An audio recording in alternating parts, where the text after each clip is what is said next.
Has a good book. Larry, I'm blocking on his name, but the guy at Vanderbilt, political scientist at Vanderbilt, has a good book on this.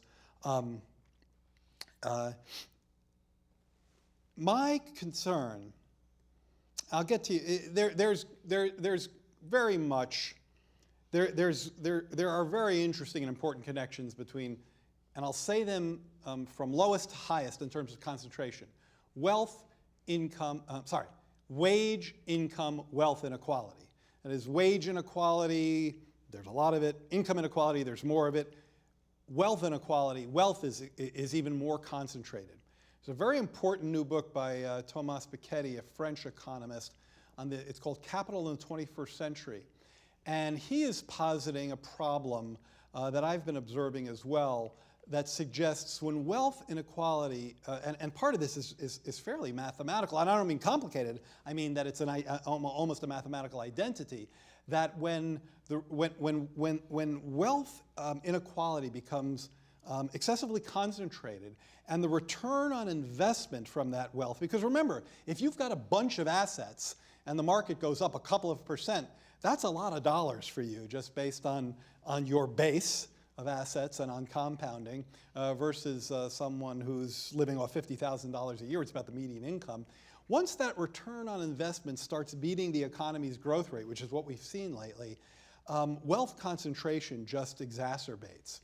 And that's bad enough. But what has me more and more worried is where the professor's question kind of led, which is the specter of wealth concentration buying the policy set that it wants and that protects it, and blocking the policy set that threatens it.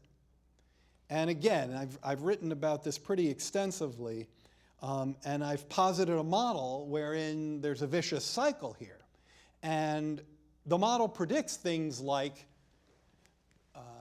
Keynesian stimulus would get a very bad rap because Keynesian stimulus threatens this kind of dynamic. The Federal Reserve, when it engages in monetary stimulus, would get a very bad rap. The political powers would push for trickle-down tax cuts. That's precisely the type of policy you'd see if wealth was buying the policy set that it wanted. You'd begin to see voter rights being blocked.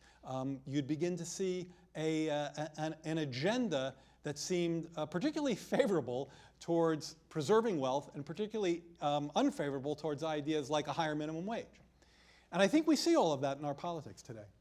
I find it very compelling. It very much squares with some of the stuff we did. We followed the Chicago School by talking about capture as one of those things. So let's move. So what are we going to do about all this? Right. Why do you sigh? It's hard to, the answer to my last question is that wealth is strangling the politics. And so the question of what you're going to do about it really takes you very much from, I think, the diagnoses that we've talked about for the last half hour to the prescription. I would say that campaign finance is a very big deal here. I won't get into it, I'm not an expert. But I would say, it seems very clear to me that that is a root cause of the gridlocked, pretty horrific politics that's gripping the city now and the nation for such a long time. And remember, the society that can neither diagnose nor prescribe, diagnose what's wrong nor prescribe solutions strikes me as a society that's in a lot of trouble. So answering this question of what you can do about it is a big deal. So I would elevate reform of the political system very highly. So, but put that aside, and just let's all relax and take a breath. It's a beautiful afternoon here, and do a thought experiment of what if we had functional politics. Yeah, I know, it's a chuckle. Imagine that we had functional politics. What would we do about this? I mentioned the absence of full employment as a key factor. Right now we have elevated unemployment rates. The official rate is 6.7%, but that's actually biased down for a number of reasons. There's a weak job market out there, and there are lots of good ideas that would help. One of the problems we have is a lot of people are long-term unemployed. I think we need a program, a government program, that subsidizes their employment. It would be I would scale up something we tried during the Recovery Act, which is when I was working for the Obama administration, a subsidized job program that was quite successful in employing 250,000 people, not a huge number, across the country, with a very large bang for the buck in terms of its return on investment. So I would say subsidized employment, particularly targeted at the long-term unemployed. I would work to bring down the trade deficit, and there are good ideas to do that, which have to do with actually being more of a free trader than some of the folks with whom we compete who manage the exchange rate such that they have a favorable advantage. So I would argue for free trade as a solution here, such that exchange rates are set in markets as opposed to set by currency management. I would argue for better fiscal policy. The budget deficit as a share of GDP fell from 10% of GDP in 2009 to 3% in 2013. These are calendar years, not fiscal years, if I have any CBO freaks in the room. And this is the largest decline since 1950. That's before I was born. So this is a very austere policy. There's absolutely nothing wrong and everything right with a budget deficit coming down when you're moving towards full employment. By the way, I'm testifying tomorrow on the House Financial Services Committee on this very point, so check it out if you're interested. My testimony will be posted tomorrow. It's on this very point. We went austere way too quickly, and that has made it much harder for us to recover. So better fiscal policy that's more responsive to the underlying economic needs, lower the trade deficit, subsidize employment. That's my first tranche of ideas, but I've got a lot more. We will stay with this presumption that somehow we at least got some kind of a handle on the political situation, so we can have what you call a functional government and not one dominated by the deepest pockets. So about jobs and the job creation or subsidizing such, some people argue that the last two recoveries were relatively job anemic and poor, and so is the current one, and there might be something deeper here at work. And if in that situation you subsidize, train some people, at most what you're going to achieve is they're going to replace some other people who are going to end up out there. So tell me about that. Okay, so what Professor Etzioni is talking about is a displacement effect, very important when you're talking about a subsidized jobs program. It doesn't help you all. It doesn't help you at all if you hire person B and you lay off person A. That's not a new job. That's just, now you're just subsidizing the employer, right? Because the employer is getting a cheaper worker than she would have otherwise. So there have to be rules against displacement, and those rules have to be enforced. And in fact, the evidence that I've seen is that, for the most part, they were enforced during this program that we tried during the Great Recession.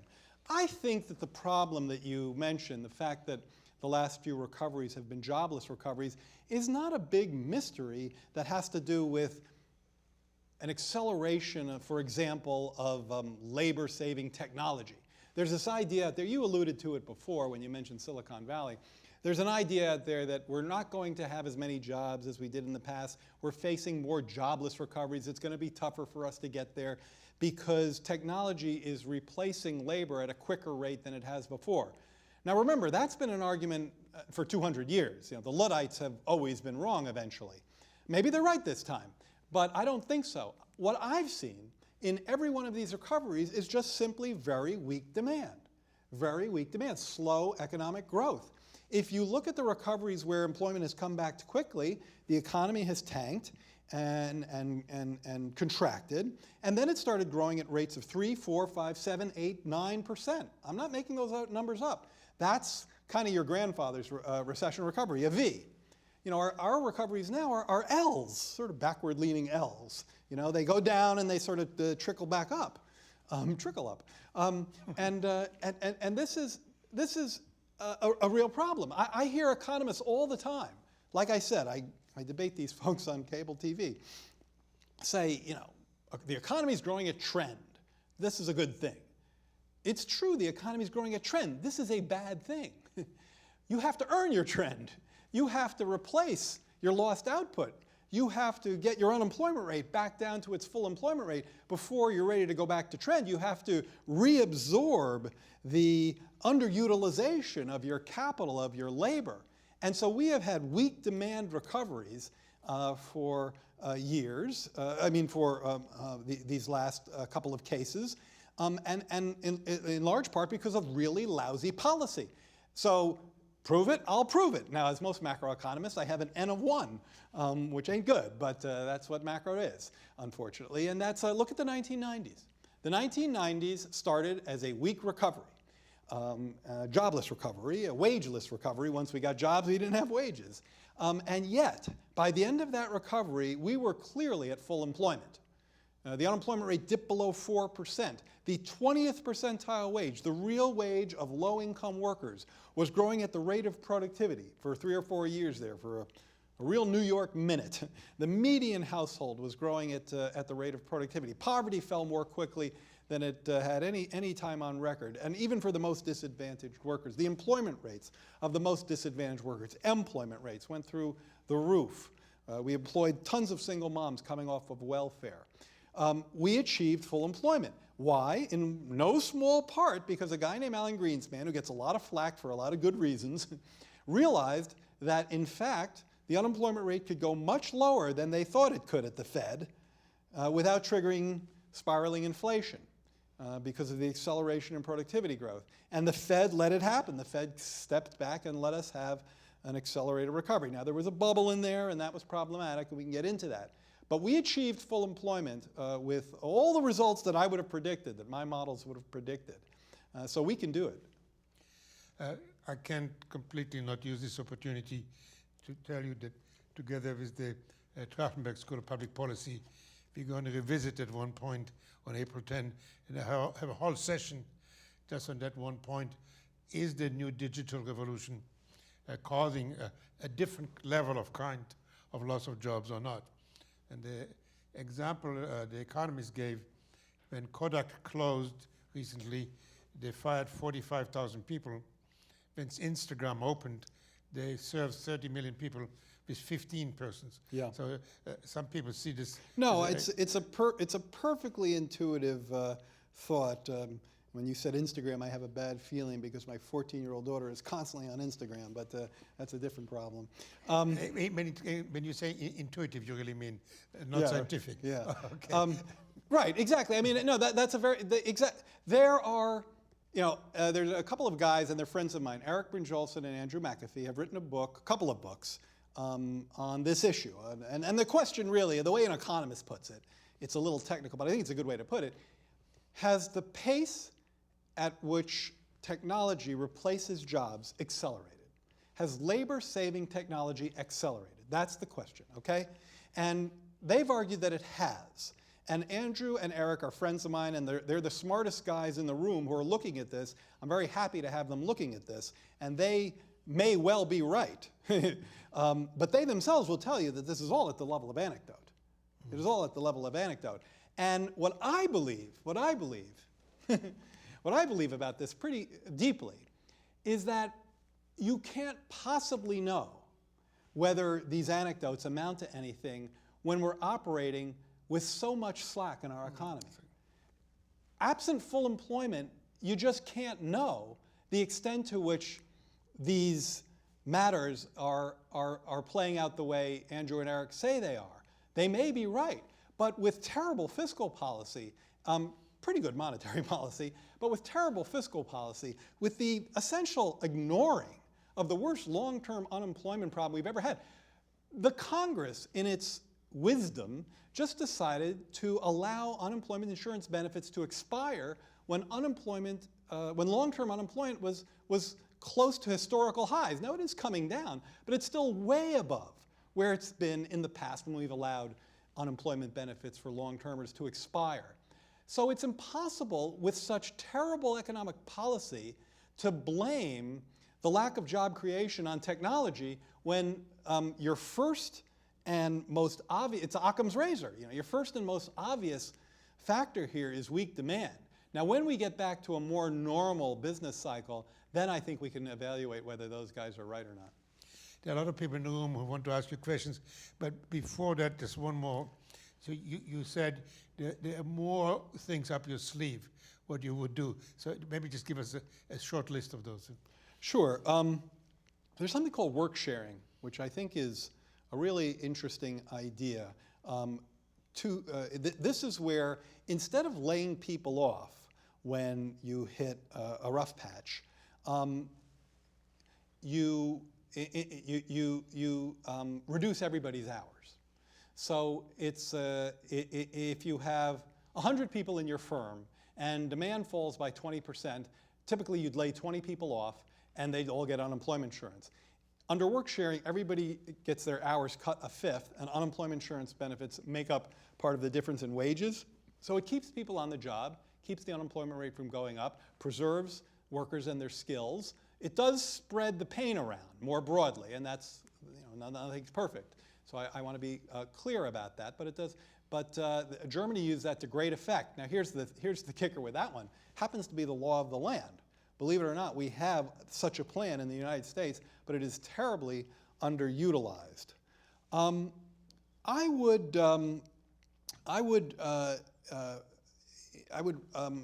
pay more attention to these labor standards and these issues of job quality.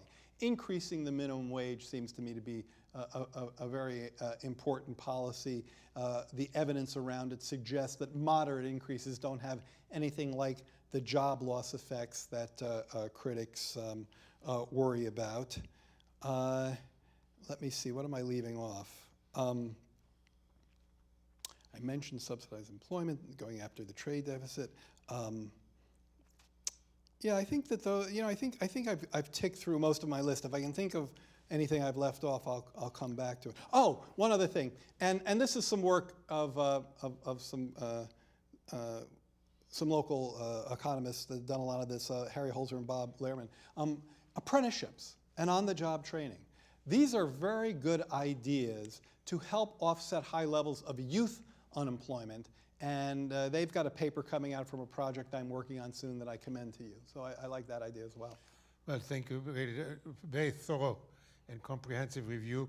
I'll ask you later if President Biden will do all this, but now it's your turn. If somebody can turn down the lights, I'll be able to see who is at the microphone and call on you. Is that possible? A little more? Okay. If you'll be so kind and come to the mic to ask your questions, then we'll all be able to hear the question. Maybe I've answered all your questions.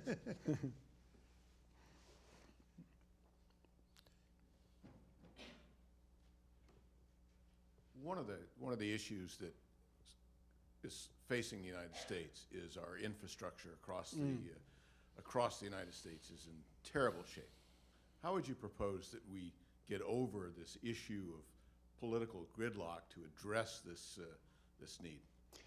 Great question, and by the way, that absolutely should have been on my list. I mean, when I say better fiscal policy, in my mind, I'm saying precisely that, which is to, at a time when unemployment is high and labor demand is weak and the private sector has yet to fully climb back off the mat, particularly when borrowing rates, interest rates are so low, and you have such deep infrastructure needs, it's exactly the time to do what the questioner is suggesting. By the way, the arithmetic around this is very interesting and very compelling. I'm referring to a paper by Larry Summers and Brad DeLong for Brookings, but they've done a new paper with Larry Ball for a project that I'm organizing where they carry it a step further. And what they show is that when the rates of interest are very low, the return on your investment doesn't have to be all that high for your investments to largely pay for themselves. Because remember, if we let our public infrastructure erode to the extent that we have, it hurts us in terms of economic growth. And in fact, these extended periods of output gaps and high long-term unemployment and elevated unemployment have now slowed down the growth rate of the economy, what's called the potential GDP, the growth rate of the economy at full employment is actually slower now, considerably slower, because of this negligence. Now, that's all warm up to your question, which is how can we get our politicians to do something about it? And that gets me back to the points I made earlier about campaign finance. I'll just answer by way of anecdote. I've been in this business a long time. I've worked both in the government and out of it. And when it came to infrastructure, and in fact, investment in public goods, I'll say it more broadly, investment in public goods, which means both public capital, roads, bridges, waterways, communication systems, airports, et cetera, water systems, but human capital, education, early childhood learning. I had allies all over the place. I had Republican allies that were deep. The transportation bill was not a partisan issue. These were bipartisan issues. If we were talking about unions and the minimum wage, then I would be fighting all day with these folks. But on infrastructure, everyone realized. So I remember being at the Aspen Ideas Festival, which is one of the few places I rub elbows with industrialists and all that, during the rise of the Tea Party. And this was when they were first threatening to default on the national debt. And captains of industry, I worked for the administration at the time, captains of industry were coming up to me and saying, what can we do about these Republicans? And I was like, well, you asking me? I mean, you're the ones that you ought to be able to call them up. I think the problem is a political one. You cannot send people to Washington who are going there to stop the place, who are going there with the stated intention of blocking the very kinds of things we're talking about, cutting spending, blocking investment, stopping everything, and then act surprised when they stop everything. So it's a political problem. I'm an economist. I could hold forth on political science, but it wouldn't do you much good.